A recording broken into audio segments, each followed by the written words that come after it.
Assalamualaikum warahmatullahi wabarakatuh.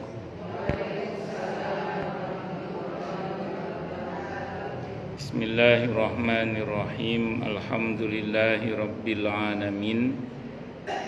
Wa bihi nasta'inu ala umurid dunya waddin. Wassalatu wassalamu ala asyrafil anbiya'i wal mursalin, Sayyidina wa habibina wa syafi'ina wa qurrati a'yunina wa maulana Muhammadin wa ala alihi wa ashabihi wa dhurriyyatihi ajma'in, amma ba'd. Ashhadu an la ilaha illallah wa ashhadu anna Muhammadar Rasulullah. Wa ufawwidu amri ilallah, innallaha basirum bil ibad. Hasbiyallahu la ilaha illa huwa alaihi tawakkaltu wa huwa rabbul arsyil azim. Qala Allahu ta'ala fi kitabihil karim hikayatan an nabiyillahi Musa alaihi salam. Rabbi syrah li sadri wa yassir li amri wahlul 'uqdatam min lisani yafqahu qawli. Para alim, para asatidah, para ibu-ibu sekalian, hafizani wa hafizakunallah, wabil khusus segenap pengurus majelis ta'lim ibu-ibu almar'atus sholihah. Salah, khairun nisa. Oh, salah.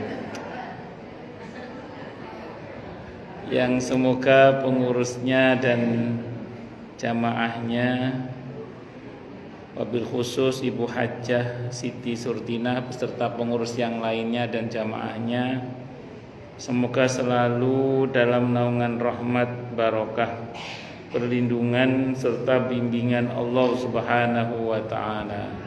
Amin, Allahumma amin, insyaallah. Dan tentu saya doakan semoga kemuliaan ibu-ibu sekalian selalu dijaga dan ditingkatkan terus oleh Allah Subhanahu wa ta'ala sebagai seorang muslimah, sebagai seorang istri, sebagai seorang ibu, dunia hingga surga. Amin, Allahumma amin, insyaallah. Allahumma inna nas'aluka ilman nafi'a wa rizqan thayyiba wa amalan mutaqabbala wa fatahallahu lana futuhal arifin. Allahumma inna na'udzubika min ilmin la yanfa' wa amalin la yurfa' wa qalbin la yakhsha' wa du'a ila yusma. Allahumma ati anfusana taqwaha wa zakkiha anta khairu man zakkaha anta waliyuha wa maulaha. Amin, Allahumma amin, insyaallah. Pertama-tama tentu mari kita haturkan puja dan puji syukur kita ke hadirat Allah Subhanahu wa ta'ala dengan berucap alhamdulillahirabbil alamin. Yang semoga dengan hamdalah ini nikmat dari Allah untuk kita ditambah. Karena Allah telah berjanji dalam Al-Qur'an di surah Ibrahim ayat 7, A'udzubillahi samii'il 'aliim minasyaitonir rajim. Wa idza'adzana rabbukum la in syakartum la azidannakum wa la in kafartum inna 'adzabi lasyadid. Jadi kalau kita bersyukur, sungguh nikmat dari Allah untuk kita ditambah. Dan kalau kita kufur, kita diingatkan oleh Allah akan siksanya yang sangat pedih. Ini janji Allah, dan janji Allah dalam Al-Quran itu la raiba fi, tidak ada keraguan di dalamnya. Di antara penjelasan la raiba fi adalah siapapun yang mengamalkan isi Al-Quran dengan keimanan dan keyakinan, maka Allah akan tunjukkan kebenaran Al-Quran itu kepadanya hingga tiada lagi keraguan dalam hatinya. Salawat dan salam semoga tercurah limpahkan untuk junjungan kita Nabi besar Muhammad sallallahu alaihi wasallam. Semoga kita semua diakui sebagai umat beliau. Amin, Allahumma amin, insyaallah. Tentu saya wasiatkan wabil khusus untuk diri saya sendiri dan panjenengan semua, agar kita semua terus berusaha meningkatkan ketakwaan kita kepada Allah Subhanahu wa taala. Karena dengan takwa itulah kita bisa memperoleh derajat yang sangat tinggi dengan sesungguhnya di sisi Allah Subhanahu wa taala. Hal ini didasarkan kepada firman Allah Subhanahu wa taala di surah Al-Hujurat ayat 13. A'udzu billahi samii'il 'aliim minasyaitonir rajim. Ya ayyuhan nasu inna khalaqnakum min dzakarin wa untha wa ja'alnakum syu'uban wa qabaila lita'arafu inna akramakum 'indallahi atqakum. Al-ayah. Wahai manusia, sesungguhnya kami telah menciptakan kalian dari seorang laki-laki dan seorang perempuan, berkembang menjadi bersuku-suku dan berbangsa-bangsa agar kalian saling mengenal. Sesungguhnya yang paling mulia di antara kalian di sisi Allah adalah yang paling bertakwa. Allah juga berjanji akan memberikan bonus bagi siapapun yang sungguh-sungguh bertakwa kepada Allah, berupa solusi atau jalan keluar dari setiap masalah yang dia hadapi. Dan Allah juga berjanji akan memberinya rizki dari arah yang dia tidak duga sebelumnya. Hal ini didasarkan kepada firman Allah Subhanahu wa taala dalam Al-Qur'an di surah At-Talaq ayat 2 dan 3. A'udzu billahi samii'il 'aliim minasyaitonir rajim. Wa may yattaqillaha yaj'al lahu makhraja wa yarzuqhu min haitsu la yahtasib. Dan barang siapa orang yang bertakwa kepada Allah, maka Allah akan berikan dia jalan keluar dan rizki yang tak terduga. Di ayat 4-nya Allah berfirman, "Wa may yattaqillaha yaj'al lahu min amrihi yusra." Siapa yang bertakwa kepada Allah, maka Allah akan jadikan urusannya mudah. Semoga kita semua minal muttaqin, bahkan lil muttaqina imama. Amin, Allahumma amin, insyaallah. Ibu-ibu sekalian, hafizani wa hafizakunallah. Masih melanjutkan hadis qudsi sekarang yang ke-50 nggih. Yang ke-50 at-tauhid, mengesahkan Allah Subhanahu wa taala. Kalau mengesahkan Allah berarti jangan pernah menganggap ada yang sama selain Allah dengan Allah. Menyamakan selain Allah dengan Allah itu namanya syirik. Menyamakan selain Allah dengan Allah itu namanya apa? Syirik. Karenanya Allah itu walam yakul lahu kufuwan ahad. Tidak ada yang sebanding dengan Allah, itu tidak ada. Jadi walam yakul lahu kufuwan ahad. Tidak ada yang sebanding dengan Allah, tidak ada. Laisa kamitslihi syai'. Tidak ada yang serupa dengan Allah, tidak ada. Karenanya kemudian kalau sampai kita menganggap ada yang sama selain Allah dengan Allah, berarti apa tadi Bu? Syirik. Nah, hati-hati jangan sampai kita menganggap ada yang sama selain Allah dengan Allah. Ibu-ibu kalau sakit berobat ke dokter atau ke tabib atau ke orang yang ahlinya lah nggih. Atau ke rumah sakit atau ke klinik atau kemana atau selanjutnya lah. Tapi berharap sembuhnya sama siapa? Jadi nggak boleh kita meyakini yang menyembuhkan kita dokter, itu tidak boleh. Kita nggak boleh meyakini bahwa yang menyembuhkan kita obat, itu tidak boleh. Kalau yang menyembuhkan dokter harusnya semua yang datang ke dokter sembuh harusnya nggih. Tapi nyatanya kan tidak semua yang datang ke dokter napa sembuh. Loh, kok ke dokter Ustaz? Ya itu perintah. Kita disuruh datang kepada ahlinya kan. Ya itu ahli. Kita diperintah untuk datang kepada siapa? Ahlinya. Berharap sembuh hanya kepada Allah. Kita minum obat, mengkonsumsi obat, makanan sehat, tapi berharap sembuhnya ya hanya kepada Allah. Oh, Google Meet. No. Oh, nggih, baji. Monggo baji. Monggo. Nggih, monggo. Maklum. Jadi singkat kata, singkat cerita, kalau kita bicara soal ini, semua yang kita usahakan itu semata-mata mentaati perintah Allah untuk berusaha. Adapun berharap sembuhnya itu hanya kepada siapa? Allah. Nah, sama dengan soal rizki itu. Ibu-ibu buka toko, buka layanan ini, layanan itu, usaha ini, usaha itu. Itu jangan pernah berharap rizki kepada pelanggan, kepada pembeli, kepada customer. Jangan. Bahwa kita melayani dengan baik itu perintah. Kita disuruh melayani dengan baik, dengan jujur, dengan sopan, dengan santun, dengan memudahkan, itu perintah itu. Tapi berharap rizki hanya kepada Allah. Berharap rizki hanya kepada Allah. Minta gaji kepada majikan, kepada bos, kepada instansi di mana kita bekerja boleh minta gaji, tapi berharap rizki tadi hanya kepada Allah. Jangan pada selain Allah. Ibu-ibu mengendarai motor pakai helm, mengendarai mobil pakai sabuk pengaman, nggih. Itu karena mentaati perintah. Kata Nabi, ikat dulu kudamu baru bertawakal kepada Allah. Jadi kita pakai sabuk pengaman, pakai helm, mentaati perintah karena Nabi nyuruh kita berusaha terlebih dahulu. Terus berharap selamat hanya kepada Allah. Bisa dipahami nggih?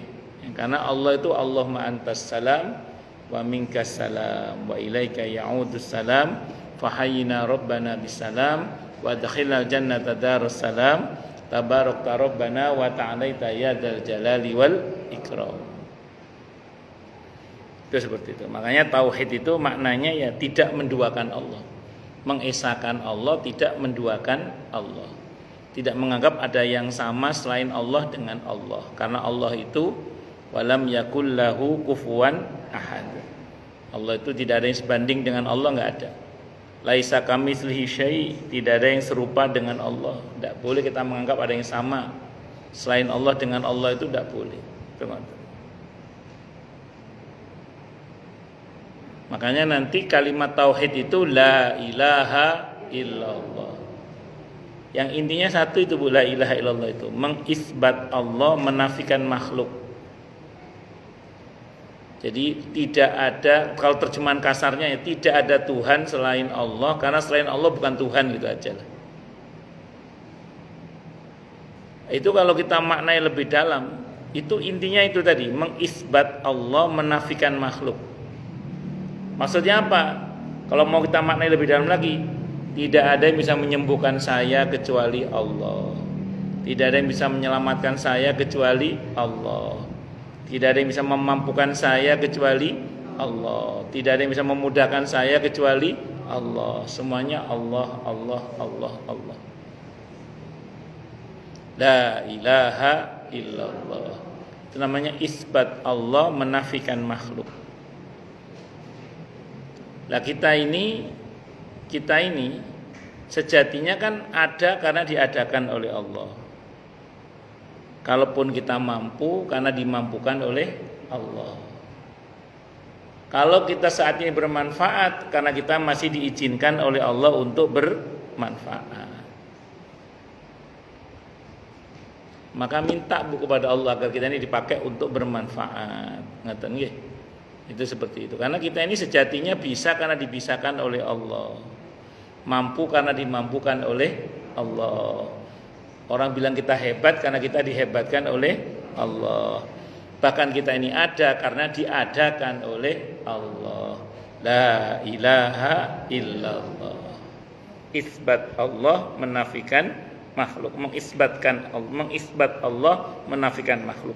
menetapkan Allah dan meniadakan makhluk. Maksudnya sejatinya makhluk itu memang enggak ada, tapi diadakan. Oleh siapa? Oleh yang maha ada. Siapa? Allah Subhanahu wa ta'ala. Nah, kalau kita paham betul kalimat-kalimat tauhid ini, nanti berkaitan juga dengan kalimat-kalimat yang lain seperti la haula wala quwata illa billah. Tidak ada daya dan kekuatan kecuali dengan pertolongan Allah. Nah, orang yang paham betul tentang ini, Bu.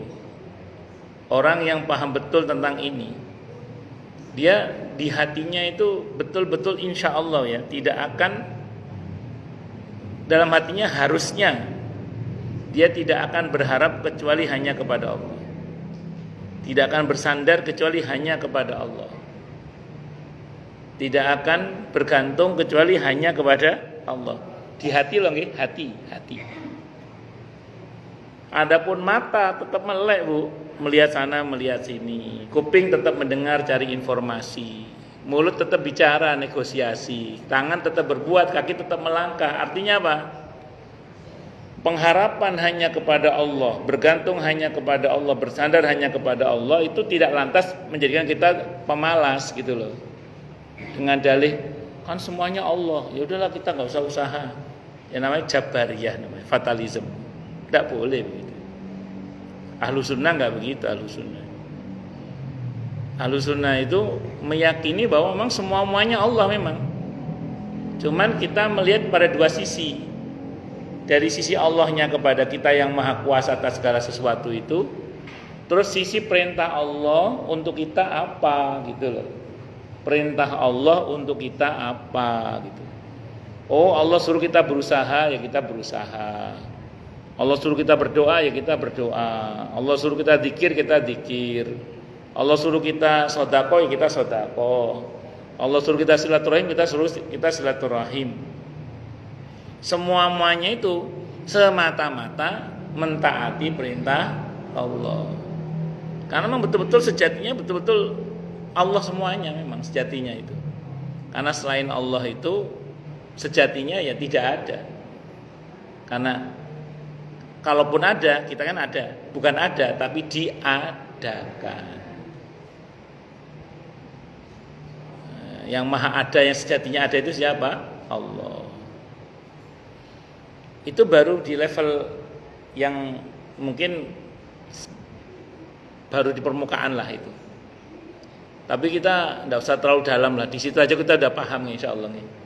Nanti kalau terlalu dalam malah takut kelelep, kasihan tim SAR nanti. Nah itu aja lah. Itu yang paling penting, paling tidak itu mengisbat Allah, menafikan apa? Makhluk.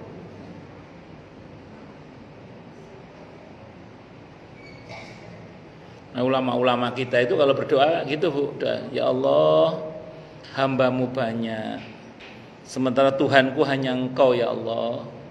Kemana lagi hamba akan bermohon kalau tidak padamu ya Allah. Kalau ulama-ulama kita kalau munajat sama Allah gitu, diantaranya ya Allah, hamba-Mu banyak, sementara Tuhanku hanya Engkau. Artinya Allah itu misalnya ada satu hamba durhaka, yang lain yang taat banyak. Dan gak ngaruh juga ketaatan pada kemuliaan Allah. Allah maha mulia. Semua kebaikan seorang hamba itu kembali pada dirinya sendiri. Nah sementara kita ini Tuhannya cuma Allah. Lalu terus kemana lagi ya Allah saya kalau tidak kepada panjenengan? Itu seperti itu. Nah, makanya sama Allah itu sebaik-baiklah, agar semuanya diperbaiki oleh Allah Subhanahu wa ta'ala. Allah Subhanahu wa ta'ala berfirman dalam hadis qudsi, La ilaha illallah hisni. La ilaha illallah, tidak ada sesembahan yang hak kecuali Allah adalah benteng pertahananku. Maksudnya benteng yang dimiliki oleh Allah, maksudnya benteng milik Allah. Wa man dakhala hisni amina min adabi. dan siapa yang memasuki bentengku dia aman dari siksaku. Artinya orang yang mengikrarkan syahadat, asyhadu alla ilaha illallah wa asyhadu anna muhammadar rasulullah, atau orang yang bertauhid dengan la ilaha illallah dengan sungguh-sungguh, maka dia sudah masuk dalam bentengnya Allah dan dia akan selamat dari siksa Allah Subhanahu wa taala. Hadis qudsi riwayat Abu Nuaim, Ibnu Hajar dan Ibnu Asakir, yang bersumber dari Ali bin Abi Thalib radhiyallahu anhu. Nah, saya mau terangkan dulu. La ilaha illallah ini punya konsekuensi enggak? Punya. Jadi jangan dikira bacaan la ilaha illallah itu enggak punya konsekuensi. La ilaha illallah itu punya konsekuensi. Enggak cukup diomongkan tok. Tapi idealnya diucapkan, diimani dan dilaksanakan dalam kehidupan sehari-hari. Sederhananya, iman itu tidak hanya dikerahkan di lisan, Bu. Lisan berikrar bagi yang bisa berikrar. Kalau nggak bisa pakai lisan dengan bahasa isyarat juga nggak ada masalah. Asyhadu alla ilaha illallah wa asyhadu anna muhammadar rasulullah. Hatinya membenarkan, Bu, sambil berkata, saya berjanji, saya bersaksi, saya bersumpah bahwa tidak ada sesembahan yang hak kecuali Allah, atau langsung tegas tidak ada Tuhan selain Allah karena selain Allah memang bukan Tuhan, dan saya bersaksi, saya berjanji, saya bersumpah bahwa sungguhnya Nabi Muhammad adalah utusan Allah. Maka statement itu tidak cukup hanya diikrarkan dalam hati saja. Kalau mau yang sempurna, buktikan dalam kehidupan sehari-hari dalam bentuk mengejawantahkan atau mengaktualisasikan makna tauhid, kalimat tauhid la ilaha illallah. Contoh konkretnya gimana, Ustadz? Begini, kan Ibu sudah menyatakan bahwa tidak ada sesembahan hak kecuali Allah dan Nabi Muhammad adalah utusan Allah, atau tidak ada Tuhan selain Allah, kan selain Allah yang bukan Tuhan, dan Nabi Muhammad adalah utusan Allah. Terus konsekuensinya apa berarti, Bu? Harus nurut kepada Allah. Lo katanya ngaku Allah sebagai Tuhannya, kok gak nurut? Berarti gak cocok dong antara ucapan dengan perbuatannya, antara isi hatinya dengan perbuatannya, gak cocok dong berarti. Maka kalau mau cocok, taati perintah Allah berarti. Terus tinggalkan larangan-larangan Allah. Setialah kepada yang Allah perintahkan kepadanya, kita harus setia. Dan ingkari semua yang Allah perintahkan untuk kita mengingkarinya. Contoh. Ini kebaikan apa bukan ngaji gini ini, insyaallah. Kebaikan nggih, seneng nombatan jenengan. Nah, itu implementasi dari la ilaha illallah, karena ini perintah Allah. Bersamaan dengan ini ada tempat maksiat, judi misalnya, atau judi online, naudzubillah misalnya tadi. Jangan tahu itu judi haram. Itu kita harusnya ingkar atau senang sama perbuatan judi itu? Ingkar. Apa yang diperintah oleh Allah untuk kita mengingkarinya, kita harus mengingkarinya. Adapun kebaikan karena Allah perintahkan kita untuk melaksanakannya, maka kita harus menyukai. Makanya gini, Bu, ini yang dikhawatirkan dari orang yang sering kumpul sama orang yang tidak baik adalah nanti dia benci pada orang yang baik, ngerinya benci pada kebaikannya juga. Nah, itu ngerinya berarti ujungnya benci sama siapa? Yang punya syariat takutnya. Naudzubillahi min syarri dzalik. Hati-hati. Hati-hati. Sambil contoh, Bu, nggih. Sempat heboh ada gerakan anti Arab misalnya gitu ya. Seolah-olah yang berbau Arab itu koyok enggak bener lah gitu. Loh, kita jangan ngomong soal orang Arabnya. Arab itu bahasa Al-Qur'an masalahnya. Nabi itu orang Arab. Bisa dipahami betul? Orang kalau enggak selektif nanti terprovokasi membenci Arab, enggak sadar benci sama bahasa Qur'annya. Gak sadar benci sama nabinya nanti. Hati-hati loh itu. Ini contoh saja. Dulu sempat rame ketika Agim nambah istri. Sempat rame. Ada wartawan senior yang berkata begini kepada seorang ustadz ya, beliau bilang ini, yang saya khawatirkan dari kejadian ramenya berita Agim poligami itu bukan soal Agimnya. Saya ngerinya nanti yang disasar adalah umat ini merasa janggal dengan poligaminya nabinya. Kalau jenengan janggal sama poligaminya Pak RT, Pak RW, monggo lah, ada apa-apa. Tapi kalau merasa janggal dengan poligaminya nabinya, itu urusannya berat itu soalnya. Karena berhadapan dengan nabi soalnya, kan itu berat itu. Terus janggal sama ayatnya, itu tambah repot lagi nanti itu. Karena janggal sama ayatnya berarti berhadapan dengan Tuhannya kan. Bahwa jenengan nggak setuju suami jenengan nikah lagi itu urusan jenengan lah, monggo. Lah kan urusan jenengan tuh niku. Tapi perkara syariat hati-hati, urusannya berat itu. Itu yang saya harus maksud saya hati-hati gitu loh maksud saya, Bu. Jangan sampai kita ini harusnya samina wa ta'ana pada ketentuan Allah malah mengingkari gitu maksud saya. Bisa dimengerti mboten nggih? Saya bukan bahas soal niku nggih. Kalau yang saya bahas pokoknya jangan sampai nanti ujungnya menyasar kepada nabi gitu loh maksud saya. Kalau berhenti di Pak RT, Pak RW monggo lah. Berhenti di suami jenengan monggo lah, mboten napa-napa. Tapi kalau kalau menyasar ke nabinya, menyasar ke ayat dan syariatnya, terus menyasar Allah sebagai pemilik syariatnya, itu bahaya sudah itu. Dan ini ujian ini. Makanya harus hati-hati nggih, omong hati-hati. Itu seperti itu. Makanya saya ketika kemudian rame-rame soal anti Arab macam-macam wis kula ini sing ngeri napa? Saya tidak ada masalah sama orang Arabnya, cuman masalahnya ini kan bahasa Al-Quran. Ini bahasa Rasulullah Muhammad SAW. Kalau sampai nanti yang disasar adalah Al-Quran dan ajaran nabinya, repot sudah. Itu seperti itu. Allahu Akbar. Dan masih banyak lagi lah yang lain-lain ya.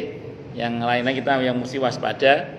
Jangan sampai kita tidak mencermati itu gitu loh. Nanti tanpa sadar ternyata kita meletakkan loyalitas kepada yang harusnya kita ingkari. Nah, sementara malah meletakkan pengingkaran pada yang harusnya kita loyal kepadanya. Satu lagi ya contoh ya. Kasus misalnya Palestina dengan Zionis. Itu kalau kita nggak bisa membela secara langsung karena kita bukan tentara, dan kemudian mungkin sebagian kita juga tidak bisa ngirim dana ke sana misalnya ngoten nggih. Paling enggak di hati itu keberpihakan kita di Palestinanya. Agamane Islam. Terus wis gak tau bantu, gak tau ndongakno belani penjajah. Kan wis gak cocok jare wong-wong sakniki Yahudi pesek. Jare wong sakniki. Hati-hati nggih. Nah, karena kalau hati kita di pihak yang dirahmati, insya Allah kita ikut terrahmati gitu loh, Bu. Tapi kalau hati kita di pihak yang dimurkai, ngerinya ikut dimurkai itu aja sih sebenarnya.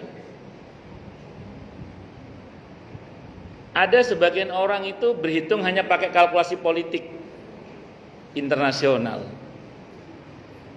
tapi analisanya miskin sisi kemanusiaan. Tidak usah ngomong agama, ngomong kemanusiaan aja dulu. Itu sudah nggak benar itu ketika dengan sengaja orang itu membela penjajahnya itu, nggak jelas. Makanya hati-hati nggih. Pokoknya kita hati-hati dalam meletakkan loyalitas kepada siapa. Jangan-jangan nanti kita justru loyal kepada yang harusnya kita ingkari. Nah, niku hati-hati.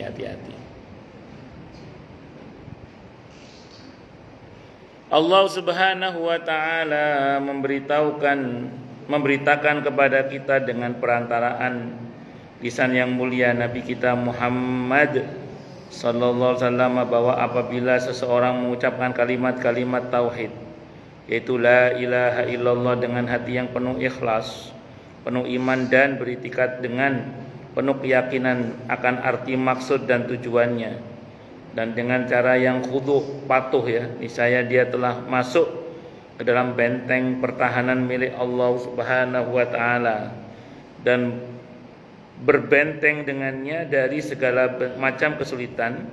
Dengan demikian ia telah merasa aman dari siksa dan hukuman Allah. Di samping merasa aman, jamin memang aman, bukan merasa aman, memang aman dari siksa Allah. Orang itu kalau yakin dengan la ilaha illallah itu, hidup itu terasa lebih tenang. Kenapa? Karena yakin semua-muanya Allah. Sementara kita hanya tinggal menjalani takdir saja. Kita ketemu ini sudah tercatat di Lauhul Mahfuz, bahkan 50.000 tahun sebelum Allah menciptakan alam semesta ini. Sebagian kita persinggungan pertemuan takdirnya sampai jadi besan misalnya. Ada yang sampai jadi mantu, ada yang sampai jadi macam-macam. Pertemuan takdirnya itu loh. Ada yang sampai jadi nopo? Besan. Ada yang sampai jadi nopo? Mantu. Ada yang sampai jadi macam-macam lah, macam-macam. Ini semua kita ini Bu, sejatinya itu tinggal menjalani takdir. Nah, sehingga kita tidak akan overthinking ketika misalnya kita berhadapan pada situasi ini nggak mungkin ini. Pertanyaannya nggak mungkin menurut siapa? Menurut saya. Menurut Allah nggak ada yang tidak mungkin. Ya udah segera langitkan aja. Sering buatan kita ini misalnya berlebihan dalam berpikir sampai masuk ke wilayah yang itu bukan wilayah kita sebenarnya. Kalau saya pribadi nih, selagi masih bisa saya pikir. Gak kena tak pikir, saya serahkan sama yang menciptakan pikiran saya. Siapa? Allah. Biasanya saya marahi diri saya sendiri itu. Emang yang punya hidup kamu itu kamu apa? Emang yang bikin cerita hidup kamu itu kamu apa? Serahkan sama pencipta kamu. Siapa? Allah. Hasbunallah wa ni'mal wakil. Wa ufawwidu amri ilallah. Innallaha basirun bil ibad. Innama ashku basi wa husni ilallah. Itu kalimat-kalimat penyerahan. Nomor tadi hasbunallah wa ni'mal wakil. Itu di Ali Imran 173 itu nggih. Kalau kita baca itu apa yang kita takutkan enggak akan terjadi insyaallah.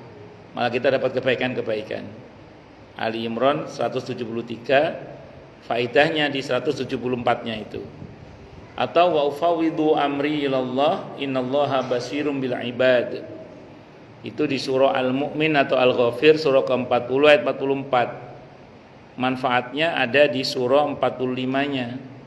Semua rencana jahat Fir'aun kepada Nabi Musa batal. Bahkan menghantam Fir'aun sendiri. Jadi insya Allah kalau ada yang berniat jahat sama kita dibatalkan oleh Allah.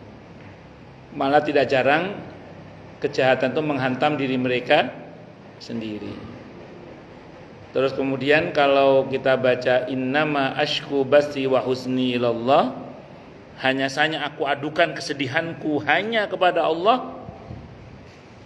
Itu munajatnya Nabi Yakub alaihissalam saat kehilangan penglihatan beliau dan kehilangan putranya Nabi Yusuf. Kata para ulama, begitu Nabi Yakub mengucap innama ashku basi wa husni ilallah, kata para ulama a'adallahu Yusufa wa a'adallahu basarahu. Maka Allah kembalikan Nabi Yusuf dan Allah kembalikan penglihatannya dengan izin Allah. Innama ashku basi wa husni ilallah. Dan ini kalimat-kalimat tawakal Allah yang ajarkan dalam Al-Quran. Yang itu di surah Yusuf. Yang innama ashku basi wa husni ilallah. Surah Yusuf ayat berapa ya? Ntar saya lihat dulu. Innama ashku bathi wa huzni ilallah. Itu yang hilang-hilang kembali itu insyaallah.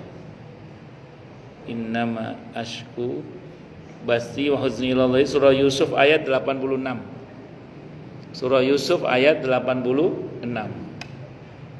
Kalau wa ufawwidu amri ilallah innallaha basyirum bil ibad, itu ada di surah Al-Mu'min atau Al-Ghafir surah ke-40 ayat 44. Ayat 45-nya manfaatnya di situ.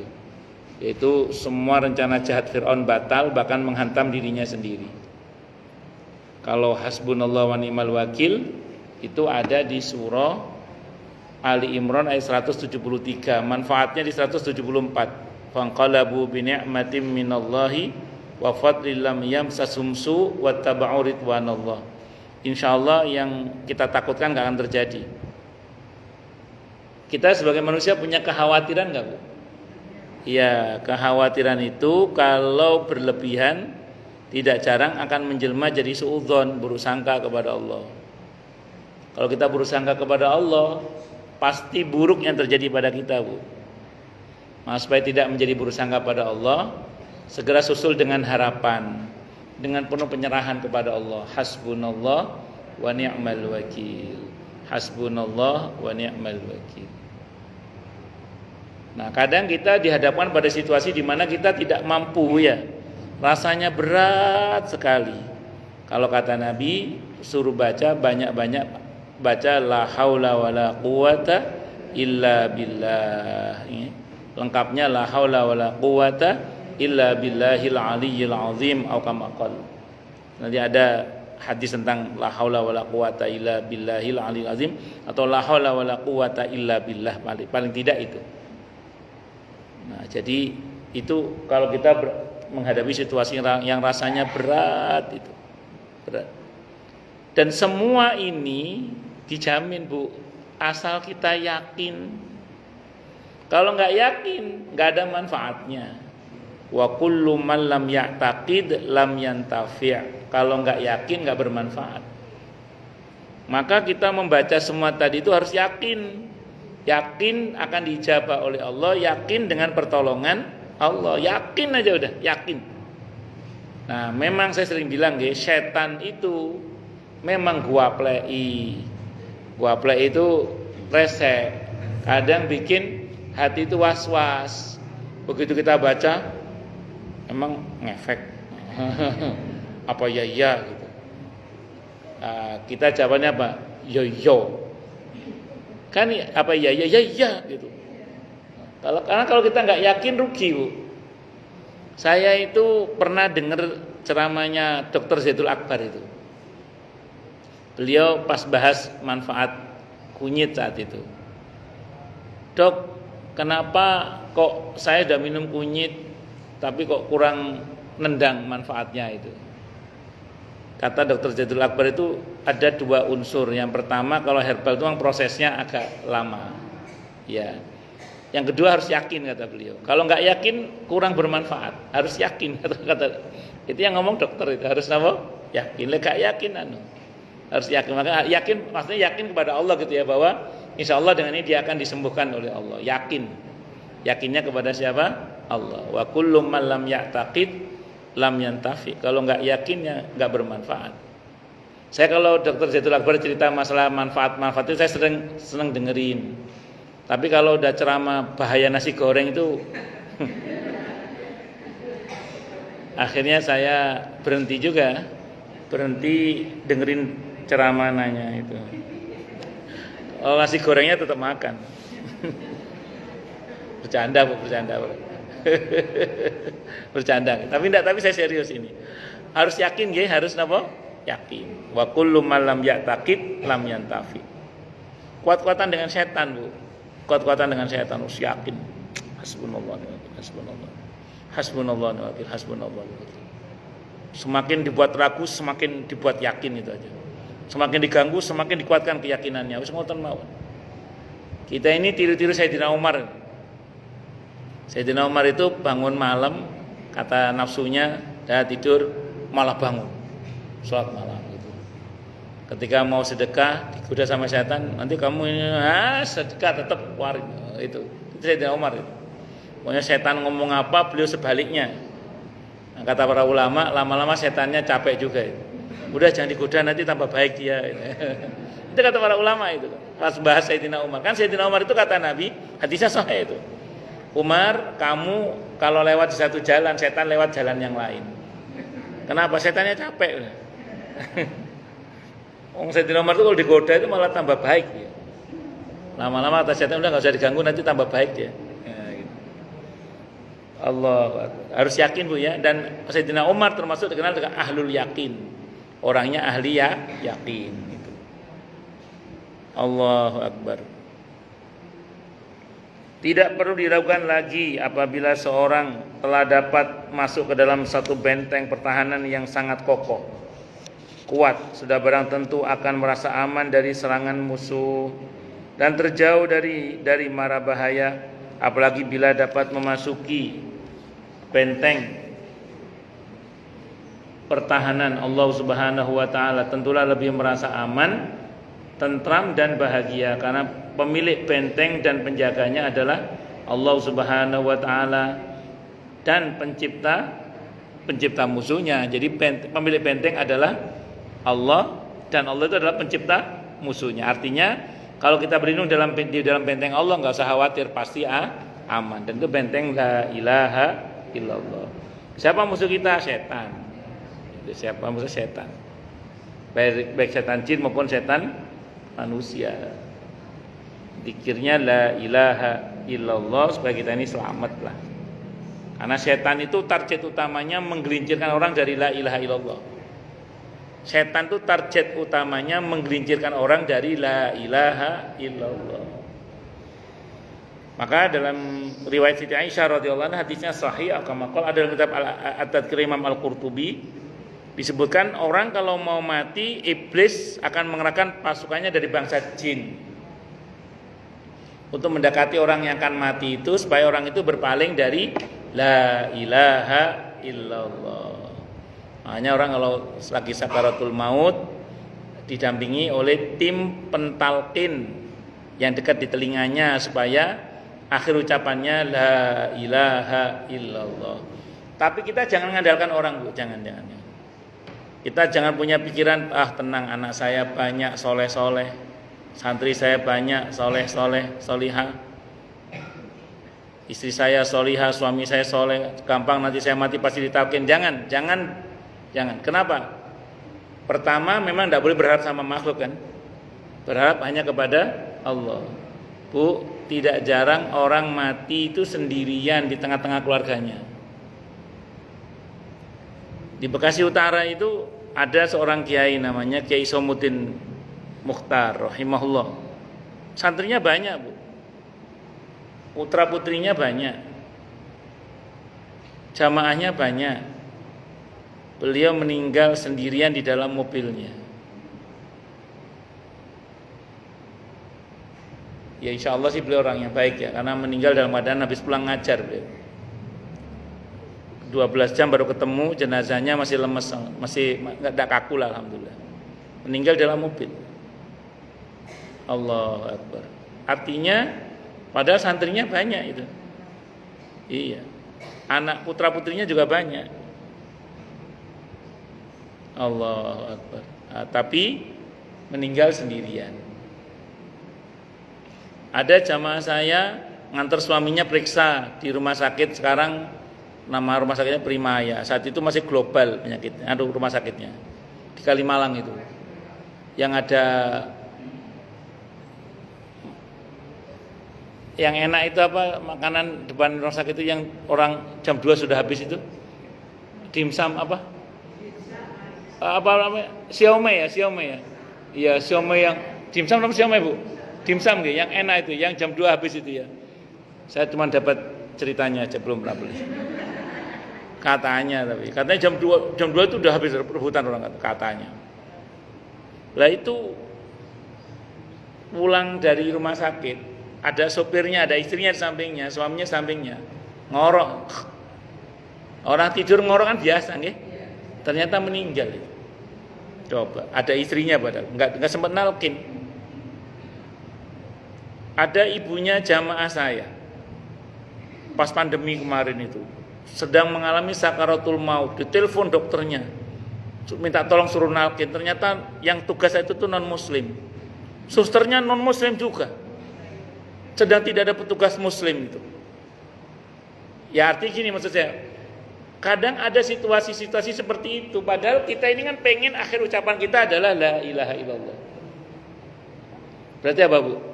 Pertama, jangan mengandalkan makhluk, nggih, tapi andalkan Allah, minta sama Allah agar akhir ucapan kita adalah la ilaha illallah.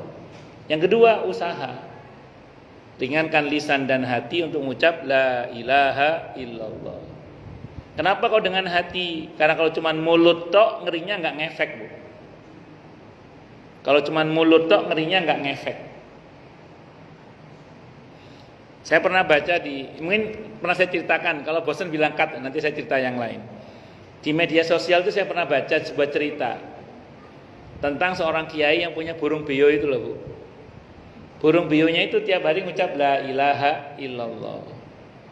Suatu saat burung beonya lepas, sama para santri dikejar, keserempet mobil, sakaratul maut itu si burung beonya itu. Datang Pak Kiai, mohon maaf burungnya keserempet mobil Pak Kiai, sakaratul maut. Kiainya itu nangis. Kata para santri, udahlah Pak Kiai tidak usah nangis, nanti kita ganti burungnya insya Allah. Di pasar Pramuka bahan burung beo 1,5 juta. Tidak usah khawatir Pak Kiai. Kata Pak Kiai itu, enggak, saya nangis bukan karena burung ini mau mati. Saya nangis itu gini, burung ini kan tiap hari ngucap la ilaha illallah. Pas mau mati kok teriaknya kiek kiek kiek, kayak lumrahnya burung itu. Kata Kiai itu apa? Loh, saya ini tiap hari ngucap la ilaha illallah. Saya ini tiap hari ngucap la ilaha illallah. Saya takut nanti pas saya mati seperti burung ini enggak bisa ngucap la ilaha illallah. Karena cuma di mulut aja. Makanya harus dengan hati, nggih. Nah, tidak ada Tuhan selain Allah, itu tancapkan dalam hati. Tidak ada yang bisa nolong saya kecuali Allah, tidak ada yang bisa bantu saya kecuali Allah, tidak ada yang bisa menyehatkan saya kecuali Allah, tidak ada yang bisa memudahkan saya kecuali Allah, tidak ada kecuali Allah. Paham nggih? Gitu seperti itu. Sehingga saya sering contohkan juga, di depan rumah itu sering orang lewat sate gitu. Itu saya cuma membayangkan, itu nanti kalau mati teriaknya apa orang ini ya. Karena tiap hari dia teriak sate Bu. Terus lewat lagi itu, ada yang lewat lagi itu Bu, sol sepatu, iya di depan rumah saya itu. Iya saya mikir ini orang nanti matinya teriak apa gitu. Terus ada lagi yang lewat di depan rumah itu, sering lewat Bang. Beras itu. Iya, itu sering itu. Terus kadang lewat lagi itu mai itu ada itu ya. Jual siomay itu, mai itu. Belum lagi yang lewat lagi sayur gitu, belum yang gitu. Itu hampir tiap hari itu. Kalau di Lumajang sana, di kampung saya di Jawa Timur itu malah ada yang hampir tiap hari itu jualan itu lah Bu. Peci getasan, gedang goreng anget gitu. Jam belum, itu ada gitu, macam-macam. Ya. Nah saya itu batin, ini nanti kalau mati teriak apa orang. Bu, sampai detik ini, saya belum pernah dapat cerita orang jual sate matinya teriak sate, belum pernah. Kenapa Bu? Karena mereka cuma di mulut. Iya. Saya belum pernah sampai detik ini dengar ada orang mati teriak sol sepatu. Ya, belum pernah itu. Kenapa? Karena cuma di mulut.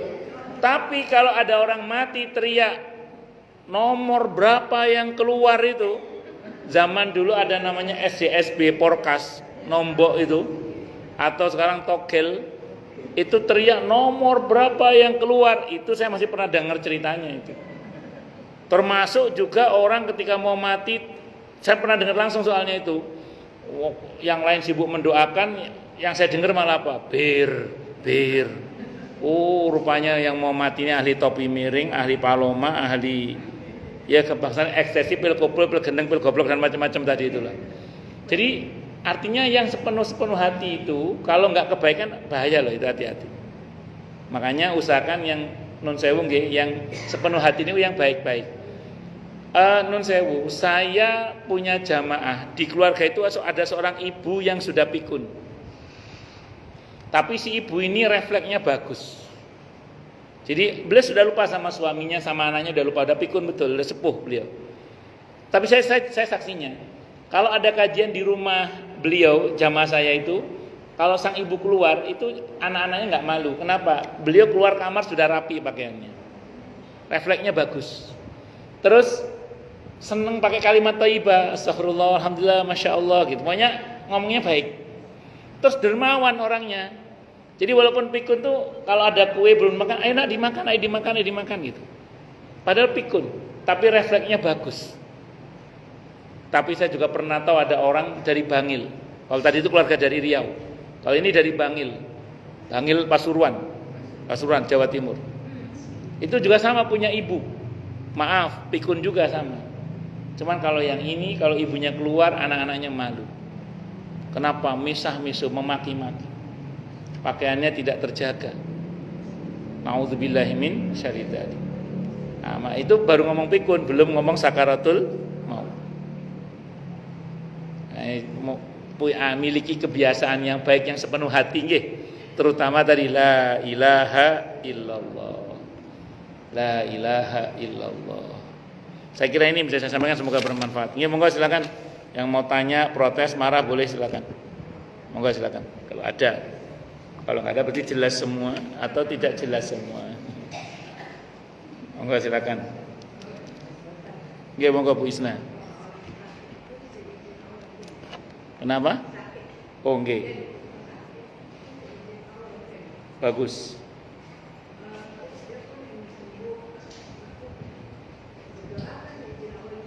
Betul. Bagus.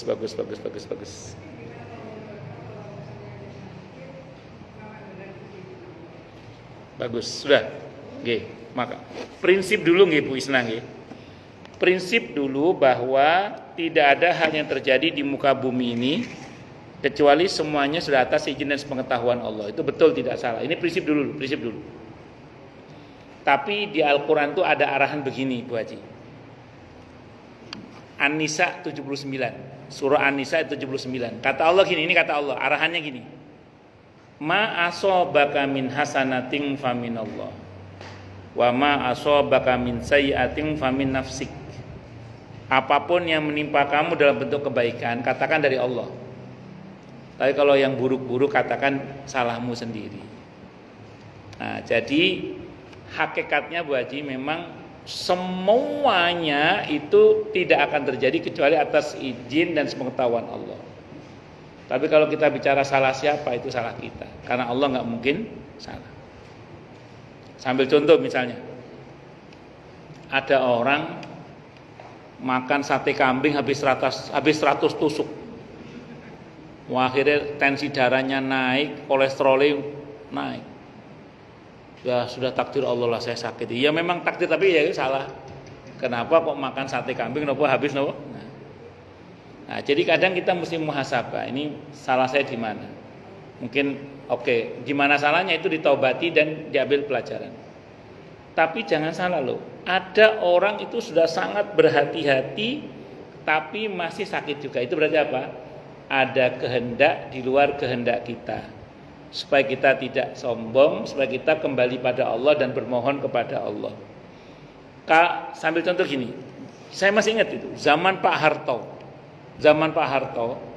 sekarang kan mantunya Pak Harto. Dulu zaman Pak Harto itu pernah ada dokter dinobatkan dokter tersehat dari Ngawi orangnya. Dokter dari Ngawi dinobatkan oleh Pak Harto sebagai dokter tersehat di Indonesia. Begitu dapat penghargaan dari Pak Harto, dia pulang sampai di Ngawi, besoknya mati. Padahal dinobatkan sebagai dokter yang paling sehat. Ada jenderal angkatan tertentu, saya nggak sebut merek angkatannya, bintang 2.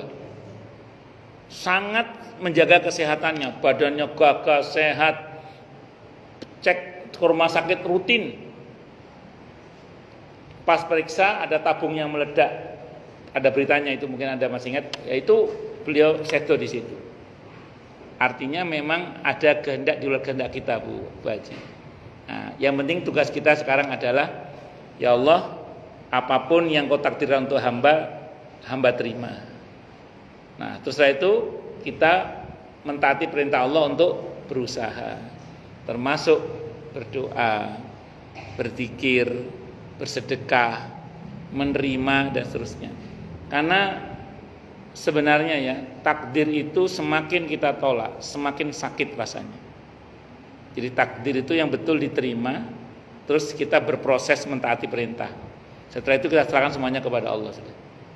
Nah, karena saya ulang, semakin takdir itu kita tolak, semakin sakit rasanya. Karena memang Allah maunya memang kita mau menerima itu, dan harus baik sangka terus sama Allah. Bahwa dibalik semua itu pasti ada hikmah kebaikannya, pasti itu. Di samping ampunan dosa gitu Haji, samping ampunan dosa. Saya kira itu, wallahu a'lam bishawab. Tapi begini-begini kan enak ngomongnya aja. Kadang prakteknya apa? Sulit pakai dal. Tapi paling enggak kan kita berusaha nggih. Kita berusaha, yang ngomong juga sama, belajar juga sama. Kita sama-sama belajar. Nggih, saya kira itu. Wallahu a'lam bishawab. Oh, nggih, nggih. Ibu mohon doa untuk cucu ibu. Oh, jenengan cucu. Masya Allah. Nggih. Ini mohon doa untuk cucu ibu Bunati, beliau nggih. Namanya Haidar Ramadan. Adyatma bin Ridwan Mu'arif, sedang sakit. Kita ruqyah dengan suratul Fatihah. Dan siapapun di antara kita yang sakit juga ya, dan keluarga kita juga, kita bacakan suratul Fatihah. Kita ruqyah dengan suratul Fatihah. Semoga Allah nukai Ananda, panggilannya Ananda siapa Bu? Ananda Haidar. Lekas pulih kembali, siha wal afiyah kembali, panjang umur yang mubarakah dalam ketaatan kepada Allah dan Rasulnya Muhammad SAW. Allahumma shfi Ananda Haidar Ramadan Adyatama bin Ridwan Mu'arif, syafahullah syifan ajran la ba'sa tahurun la yughadir saqaman. Al-Fatihah. A'udzubillahi minasyaitonir rajim. Bismillahirrahmanirrahim. Alhamdulillahirabbil alamin. Arrahmanir rahim. Maliki yaumiddin. Iyyaka na'budu wa iyyaka nasta'in. Ihdinas siratal mustaqim. Siratal ladzina an'amta 'alaihim ghairil maghdubi 'alaihim waladdallin. Amin. Monggo silakan yang lain kalau ada. Nggih, monggo.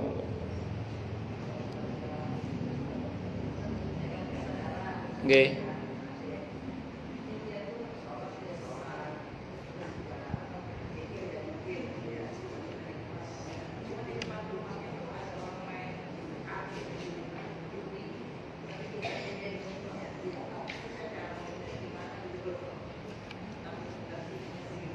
Ya.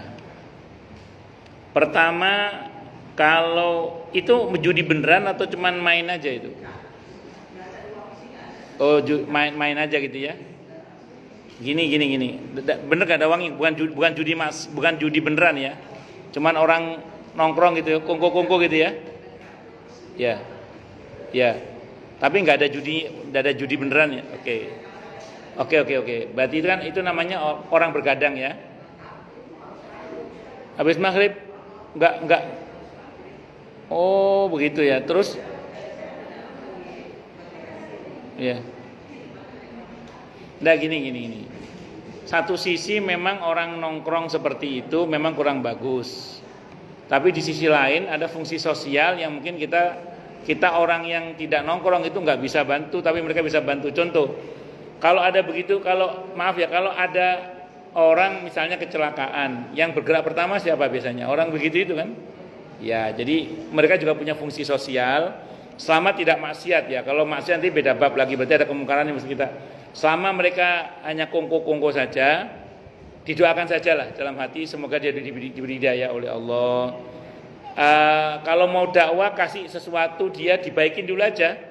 Nanti lama-lama kita sambil masukkan, misalnya udah maghrib Pak, yuk kita sholat dulu aja misalnya. Oh ada Indonesia juga.